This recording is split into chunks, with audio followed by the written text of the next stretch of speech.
scene. Yeah, you know, this volunteer was apprehensive. She really felt like she didn't want the blame to be placed on this dog. She feels like the dog was put in a very inhumane situation. Now, a local vet tells me when a dog is left in a kennel without being taken out for walks for weeks at a time, they can essentially go crazy and become aggressive.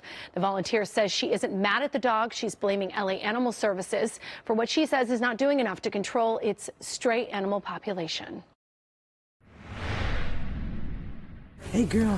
For 5 years, almost every day of the week, Nancy Udovac volunteered here at the Harbor Animal Care Center run by the city of LA.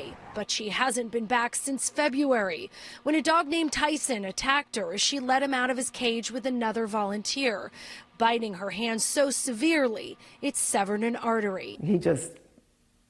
He snapped. Nancy believes Tyson was a victim of his environment. She says he had been at the shelter for more than a year and hadn't been walked in 3 weeks. Some dogs, they just can't take being locked up and no human interaction for that amount of time. Veterinarian Steve Maniak says since dogs are pack animals, being isolated can make a tame dog turn aggressive. They need to interact to be comfortable with interaction. If that interaction is removed and they're not interacting with other animals, with people, then any interaction after that is anxiety causing. Last week, we showed you heartbreaking images posted to social media by volunteers in LA City animal shelters of dogs being left for weeks, even months at a time in their kennels without going for walks.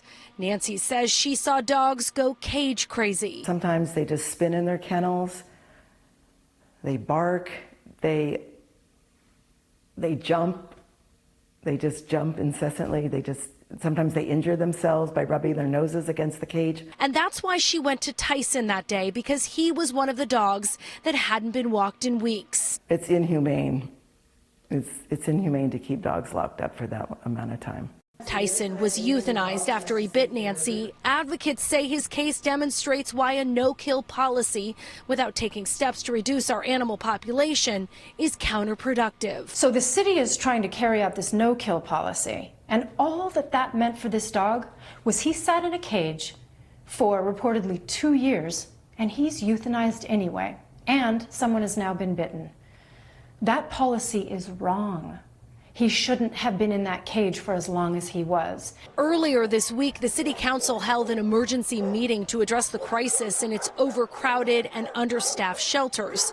But advocates say volunteers have been sounding the alarm for years that more time and money must be invested in enforcing the city's spay and neuter ordinance. We need to bring the numbers down so that it's a manageable number of homeless animals, and so that there is a good home for every animal who needs it, and it's doable.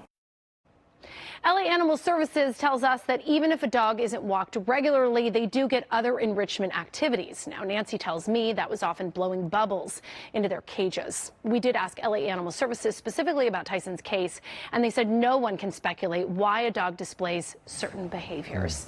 Nancy also saying there were times that dogs did not have water, not because people were being negligent, but because they're just understaffed, and with say 100 dogs and a few volunteers, you just couldn't always get to them. And it's just so heartbreaking to hear that. And these volunteers really just want to see change, and they say that change comes not just with beefing up your staffing numbers, but also getting to the root of the problem, which is that we have too many animals. We need to enforce the spay and neuter ordinance that's already on the books. Sure. All right, Christine.